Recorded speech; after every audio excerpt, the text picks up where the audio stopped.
కరీంనగర్, ఆదిలాబాద్, మెదక్, నిజామాబాద్ శాసనమండలి పట్టభద్రుల నియోజకవర్గానికి సంబంధించిన భారతీయ జనతా పార్టీ అభ్యర్థి ఘన విజయం సాధించడం జరిగింది. కేంద్ర హోంశాఖ సహాయ మంత్రి మొత్తం దిశానిర్దేశం చేయడం జరిగింది. ఈ విజయాన్ని ఎట్లా చూడొచ్చు మీరు?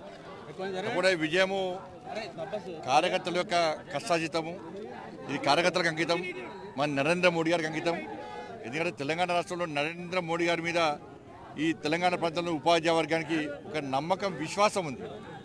దాన్ని గుర్తించే ఇలా కొమరే గారికి ఇలా భారీ మెజార్టీ ఇలా టీచర్స్ ఎమ్మెల్సీగా గెలిపించడం వాస్తవం. ఇది చాలా సంతోషం అనిపించింది. పట్టభద్రుల నియోజకవర్గానికి సంబంధించిన ఫలితం ఎలా ఉండబోతుందని మీరు భావిస్తున్నారు? అది కూడా సేమ్ ఇదే ఫలితాన్ని రిపీట్ చేస్తున్న విశ్వాసం, నమ్మకం ఆలోపడుతుంది. ఎందుకంటే 42 అసెంబ్లీ నియోజకవర్గాల పరిధిలో ఈ ఎన్నిక ప్రభావం చూపేటటువంటి అవకాశం ఉంది. రాబోయే కాలంలో ఎలాంటి వ్యూహాలతో ముందుకెళ్తుంది? ఇవాళ ఇన్ని నియోజకవర్గాల్లో భారతీయ జనతా పార్టీకి ఒక ప్రాతినిధ్యం ఏర్పడింది, ఒక ప్రతినిధి వచ్చాడు.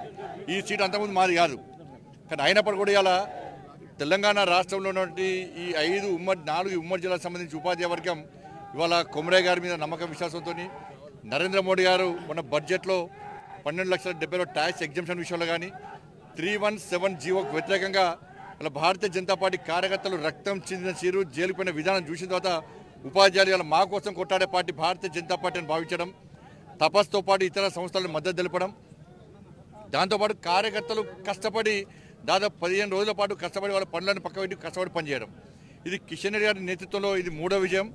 రేపు కూడా 4వ విజయాన్ని కూడా మేము తప్పకుండా చేరుకుంటాం, విశ్వాసం, నమ్మకం ఉంటుంది.